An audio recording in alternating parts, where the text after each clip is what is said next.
Just want to welcome everybody here today, and I just want to make it clear that, there is no agreement in place, and what we have done is looked at many different scenarios so that we have inclusion of the people in Kahnawake in this type of opportunity. We felt it was really important that people realize that this is not something Kahnawake is looking to monopolize on just for the MCK. This is something we're looking at for community. I guess the non-binding term sheet, by definition is non-binding. So in terms of what the final arrangement looked like, that's still up for discussion. Is there a timeline on that? Yes. Yeah, we're looking to have something, discussed, prior to the end of the calendar year. How long have you guys been in discussion with Canopy? Like, did this just happen overnight, or are we looking at like months or years or what? We started to talk to licensed, pre-licensed, unlicensed producers since mid-2016. We initially got in contact with Canopy specifically in January 2017, but only signed or got into more formal discussions via term sheet January 2018. So did council approach Canopy, or was it vice versa?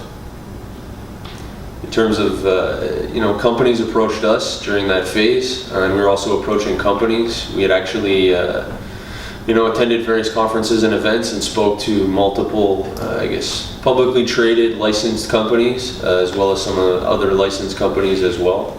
We approached a lot of companies and were approached by a lot, and so Canopy was one of them. Do they have any on-res business deals yet, or any relationships already developed?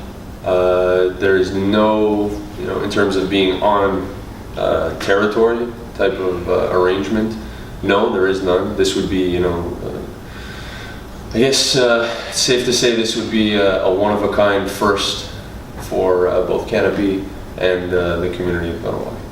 It's sort of a small square footage operation, relatively small in terms of 50,000 square feet, 20,000 additional square feet in terms of post-harvesting space. Usually those two, aspects of the industry are located next to each other. That wouldn't necessarily mean that the facility would stay at 50,000 square feet. Obviously, in the industry, what you see is that a lot of companies get a smaller facility built, a smaller licensed facility built, they get a larger property, approved, and then the expansion of said facility becomes much easier down the road, right? So, and that's obviously things that need to be evaluated, if and when the facility is up and running, and then how it's working out. Economically speaking, how much money would this mean for the community? I guess it would depend on what the final arrangement would be. Obviously, it would be fairly significant, in a multiple millions of dollars for the community on an annual basis. So that's what I would categorize as significant revenue, and that's just from the profits of the production facility. And obviously, there's other benefits as well. The production facility needs employees, right? It looks like it could employ approximately 75 people all in, and that's just an estimate. So all of that has obviously spin-offs and economic benefits as well.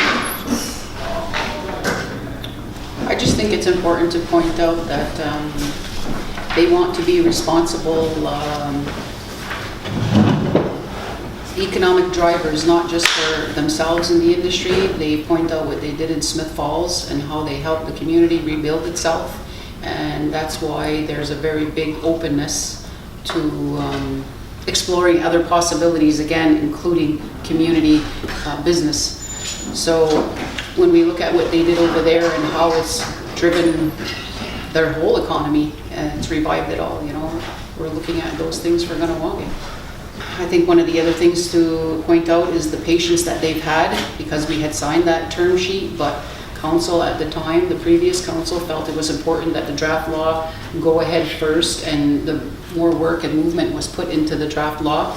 And also the election, we told them, listen, this council would rather hold off on certain things And they did, they were very patient with us to all our requests. And they're looking at socioeconomics of the community, and what we're looking at is in line. We're looking at how we can start moving on this, because again, as I said, you know, the draft law was priority. So we really slowed down this whole process to let things move. And we're well beyond election now, and we've got portfolio distribution, which was also important. Now we know who's doing what. So we can start gathering that information and let the community know what our work plan will be. But we are going to visit tomorrow at one of the facilities that Canopy has in Maribel. So that'll be a site visit with numerous chiefs and a few other individuals from MCK. How would council decide whether or not it's gonna go into a partnership with Canopy? That's part of the work plan that we need to present to council on how we're going to move this forward, right? A lot of people seem to be in favor of a vote. So what is that going to look like? So as a internal working group, now that, you know, we're able to move ahead, we can start planning all that. I mean, the consultation with community is going to continue to happen. There's going to be more business meetings on this. Again, you know, we're trying to hear back from people who are either already active in the industry or want to get into the industry.